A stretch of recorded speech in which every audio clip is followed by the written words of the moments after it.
Hello everyone. तो आइए प्यारे बच्चों, आज हम शुरू करते हैं कक्षा गणित का कक्षा 8th का लेसन नंबर 9 क्षेत्र मिति के MCQ क्वेश्चन आंसर, जो 1 नंबर वाले मल्टीपल चॉइस क्वेश्चन आंसर होते हैं वो हम इस वीडियो में करेंगे। तो सबसे पहले प्रश्न नंबर 1 है, लंबाई A और चौड़ाई B वाले एक आयत का क्षेत्रफल होगा। यानी आयत जो होता है उसका क्षेत्रफल होता है लंबाई गुना चौड़ाई L गुना B। तो यहाँ पर लंबाई A है और चौड़ाई B है, तो आयत का क्षेत्रफल हो जाएगा AB।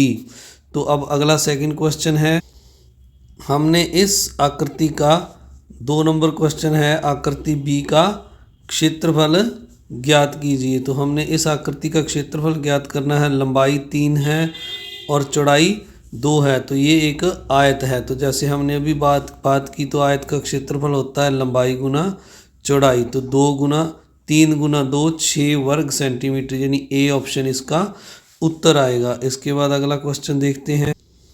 3 नंबर क्वेश्चन है, भुजा ए वाले वर्ग का क्षेत्रफल ज्ञात कीजिए। तो वर्ग जो होता है उसकी सारी भुजाएं बराबर होती हैं, यानी लंबाई भी ए है और चौड़ाई भी ए है। जैसे हमने आयत में बात की लंबाई गुना चौड़ाई, तो यहाँ पर ए गुना ए, यानी इसकी भुजा गुना भुजा ए गुना ए स्क्वायर इसका क्षेत्रफल आएगा। बी ऑप्शन, वर्ग का क्षेत्रफल ए स्क्वायर। इसके बाद 4 नंबर क्वेश्चन है, एक आयत की लंबाई और चौड़ाई 10 सेंटीमीटर और 5 सेंटीमीटर है, तो इसका क्षेत्रफल, तो आयत का क्षेत्रफल होता है लंबाई गुना चौड़ाई। तो 10 पाँजा 10 गुना 5 10 पाँजा 50 वर्ग सेंटीमीटर इसका क्षेत्रफल आएगा, जो इन ऑप्शनों में नहीं है। तो इसका मतलब जो अगर हम ये एक मिटा दें तो बी ऑप्शन इसका उत्तर बन जाएगा 50 वर्ग सेंटीमीटर। 5 नंबर क्वेश्चन है, आकृति का क्षेत्रफल है, इस त्रिभुज का हमने क्षेत्रफल निकालना है। तो प्यारे बच्चों, त्रिभुज का क्षेत्रफल यहाँ पर इसका सूत्र होगा 1/2 गुना आधार गुना ऊंचाई। तो अगर आप देखें, इसका जो आधार है वो 6 सेंटीमीटर है और ऊंचाई जो लंब है इस पर 3 सेंटीमीटर जो भुजा है इस आधार पर लंब है, तो गुना ऊंचाई, ऊंचाई 3 सेंटीमीटर। तो 2 को 6 के साथ काट देंगे, 3 दूनी 6 और 3 को 3 के साथ गुना करेंगे तो 9 वर्ग सेंटीमीटर, 9 वर्ग सेंटीमीटर इसका क्षेत्रफल आ जाएगा। उत्तर ए इसका ऑप्शन है। अब 6 नंबर क्वेश्चन है, हमें दिया हुआ है, इसमें आधार B और ऊंचाई H वाले समांतर चतुर्भुज का क्षेत्रफल है। यानी जो समांतर चतुर्भुज होता है उसका जो क्षेत्रफल होता है वो होता है आधार गुना ऊंचाई। तो ये इसका मान लीजिए आधार है और ये इस आधार पर ऊंचाई है 90 डिग्री के कोण पर, तो इसका क्षेत्रफल होगा आधार गुना ऊंचाई B गुना। 8 नंबर प्रश्न है, एक समचतुर्भुज का क्षेत्रफल जिसके विकर्णों की लंबाई 10 सेंटीमीटर और 8.2 सेंटीमीटर है। तो प्यारे बच्चों, समचतुर्भुज का जो क्षेत्रफल होता है वो होता है 1/2। जब विकर्ण दिए हुए हैं, तो मान लीजिए एक विकर्ण D1 है और दूसरा D2 है, तो इसका मतलब ये है कि 1/2 गुना विकर्णों का गुणनफल।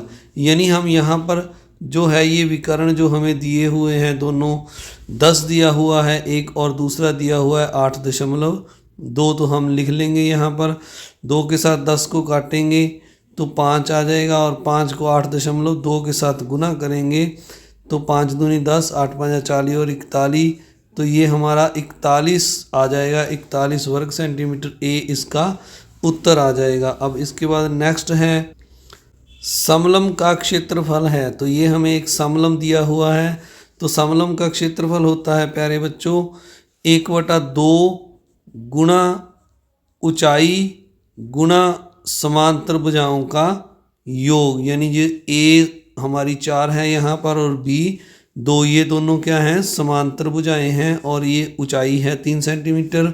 तो हम लिखेंगे 1/2 गुना ऊंचाई 3 सेंटीमीटर, ब्रैकेट में लिखेंगे समांतर भुजाओं 4 और 2 का योग, यानी 4 जोड़ 2। तो इनको हम जोड़ देंगे 4 और 2 को, तो ये 6 आ जाएगा। 1/2 गुना 3 गुना 6, 6 को 2 के साथ काट देंगे, 3 दूनी 6, तो ये तियो तियो 9 इनकी गुना आ जाएगी, 9 वर्ग सेंटीमीटर इसका क्षेत्रफल आ जाएगा समलंब का। तो समलंब का ये फार्मूला आपने याद रखना है, 1/2 गुना ऊंचाई गुना समांतर भुजाओं का योग। अगला सम है 9 नंबर।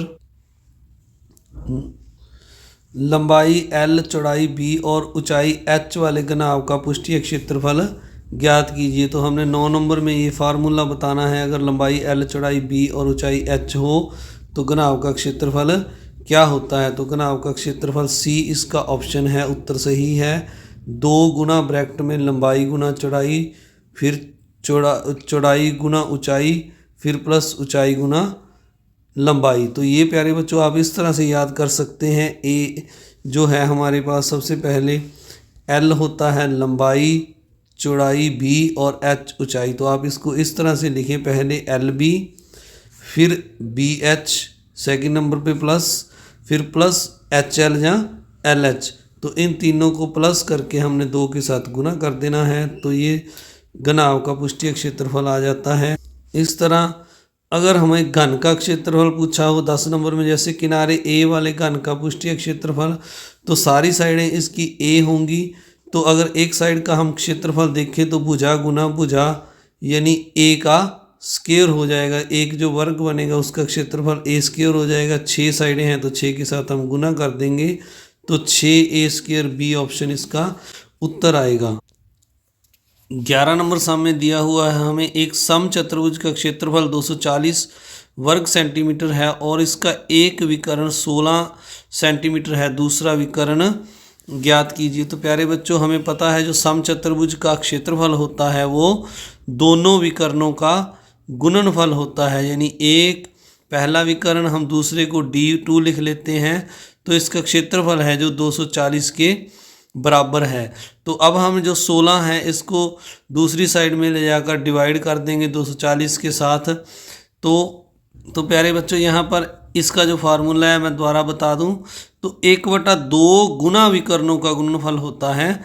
तो 1/2 गुना पहला विकर्ण मैंने 16 लिख लिया और दूसरा D2 मैंने लिख दिया। अब ये दोनों 1/2 और 16 हैं जो दूसरी साइड पे जाकर उल्ट जाएंगे, 2 मल्टीप्लाई में आ जाएंगे, नीचे डिवाइड में है और 16 यहाँ नीचे आ जाएंगे। तो 2 लगाना रह गया था, तो अब इसको हम काटेंगे। 2 एकम 2, 8 दूनी 16 और 8 एकम 8, 8 दिया 24। तो जो D2 की वैल्यू है हमारे पास 30 आ जाएगी, यानी दूसरा विकर्ण इसका 30 आ जाएगा। तो इसलिए हम यहाँ पर जो 3 नंबर ऑप्शन है हमें दिया हुआ है, एक समलंब का क्षेत्रफल 40 वर्ग सेंटीमीटर, इसकी समांतर भुजाएं 12 सेंटीमीटर और 8 सेंटीमीटर हैं, समांतर भुजाओं के बीच की दूरी ज्ञात कीजिए। तो प्यारे बच्चों हमने अब समांतर भुजाओं के बीच की दूरी ज्ञात करनी है, यानी अगर हम देखें इस तरह से हम जो समलंब होता है तो इसकी ये जो 2 भुजाएं हैं अगर हम समांतर मान लें तो इनके जो बीच की ये वाली दूरी है, अगर यहाँ से हम देखें ऊपर से नीचे तक ये वाली परपेंडिकुलर 90 डिग्री के कोण वाली ये दूरी है जो ये हमने ज्ञात करनी है, यानी H निकालना है। दोनों भुजाएं 12 और 8 दी हुई हैं। तो हमारे पास फार्मूला होता है प्यारे बच्चों, उसकी सहायता से हम इस सम को करते हैं। 1/2 गुना ऊंचाई हमारे पास हमने निकालनी है, गुना में समांतर भुजाओं का योग 12 + 8। तो ये किसके बराबर होता है, समलंब के क्षेत्रफल के, जो हमें 40 वर्ग सेंटीमीटर दिया हुआ है। अब हम यहाँ पर जो 1/2 गुना में है दूसरी साइड में जाकर डिवाइड हो जाएगा और ये 12 और 8 को हम जोड़ लेंगे, तो ये 12 और 8 20 हो जाएगा। 1/2 को भी हम यहीं लिख लेते हैं, एक बार अगले स्टेप में देखते हैं, बराबर 40। तो 1/2 को 20 के साथ काट देंगे तो ये 10 आ जाएगा। तो H बराबर हमारे पास आ जाएगा 40 और इस 10 को हम डिवाइड कर देते हैं 40 के साथ, तो ये 0 के साथ 0 कट गई। तो H हमारे पास 4 सेंटीमीटर आ गया है। तो इसका मतलब हम जो D हमारा ऑप्शन है उस पर टिक लगा देंगे। तो ये हमने D पर टिक लगा दी है। आइए इसके बाद अगला सम देखते हैं 13 नंबर। ये सम भी प्यारे बच्चों इसी तरह का है। एक समलंब का क्षेत्रफल 480 वर्ग सेंटीमीटर है, दो समांतर भुजाओं के बीच की दूरी 15 सेंटीमीटर है और एक समांतर भुजा 20 सेंटीमीटर है। दूसरी समांतर भुजा ज्ञात करनी है हमने। तो दूसरी समांतर भुजा इन चार ऑप्शन में से हमने बतानी है। तो वही फार्मूला प्यारे बच्चों 1/2 गुना ऊंचाई। अब हमें ऊंचाई जो उनके बीच की दूरी है वो 15 दी है, गुना 15 गुना में दोनों भुजाओं, एक भुजा 20 दी हुई है और दूसरी हमें नहीं दी हुई है, और इसका जो क्षेत्रफल है वो 480 हमें दिया हुआ है।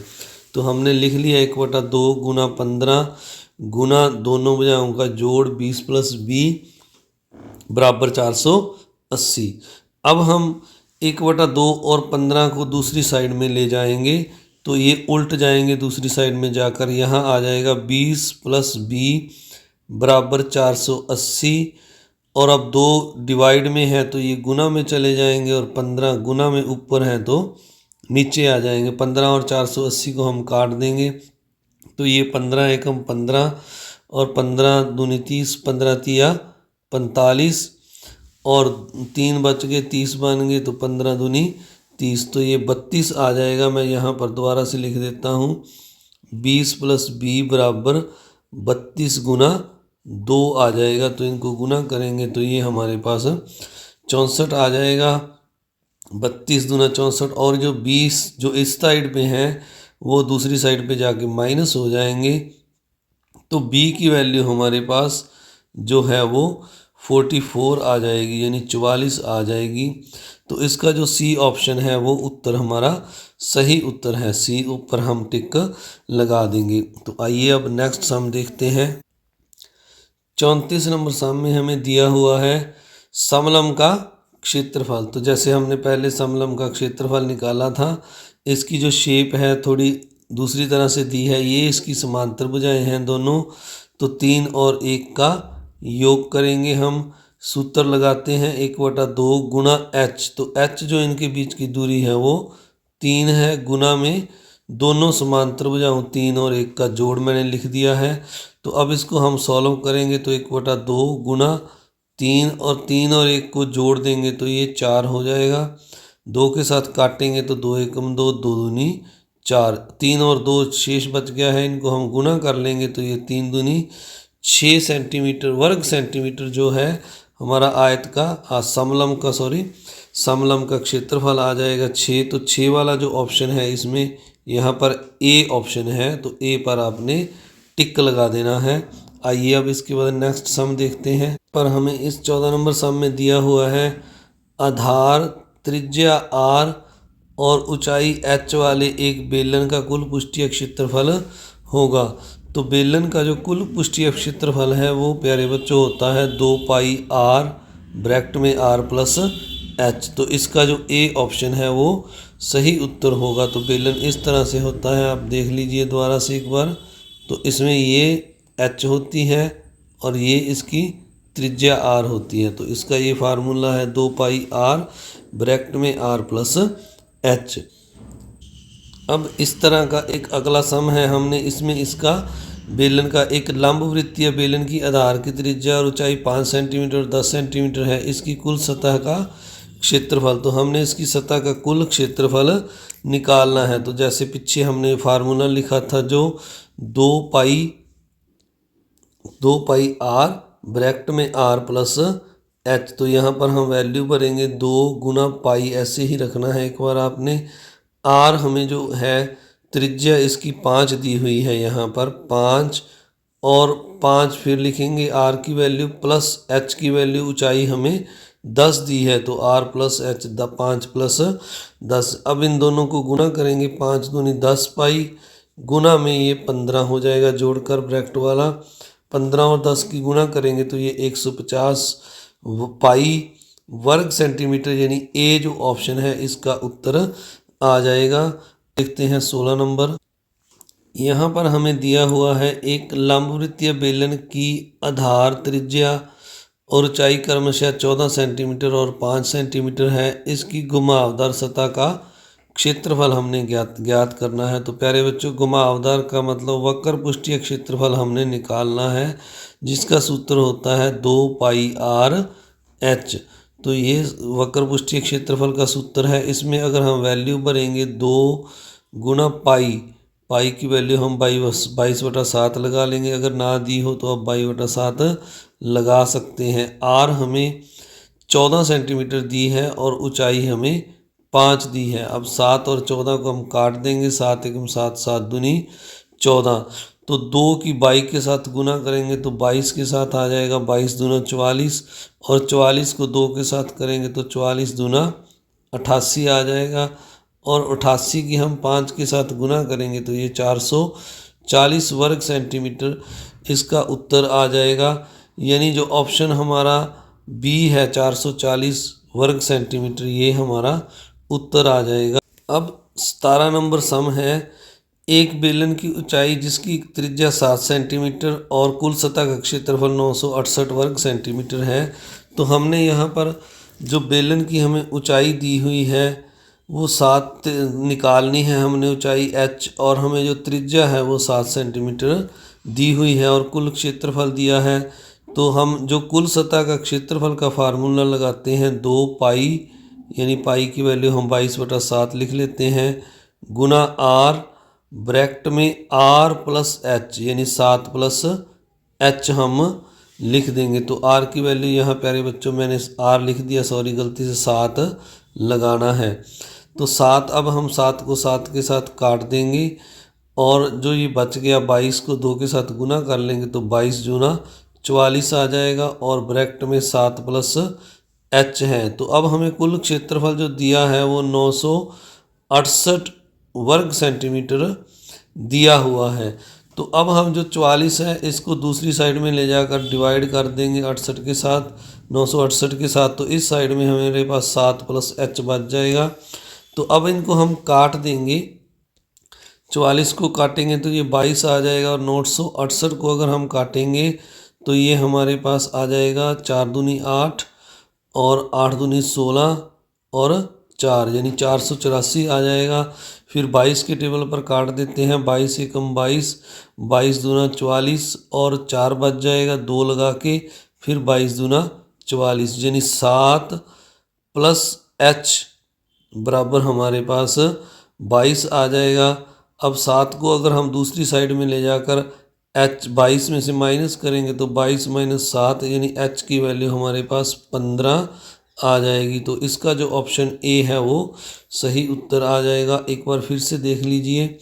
तो पहले हमने लिखा 22/7 गुना 7 त्रिज्या, और ब्रैकेट में लिखा r प्लस h, यानी 7 प्लस h। फिर हमने इनको जो 7 के साथ 7 को काट दिया तो 22 को 2 के साथ गुना करके लिखा 22 दूना 44, और गुना में लिखा 7 प्लस h, बराबर हमें 968 दिया हुआ था।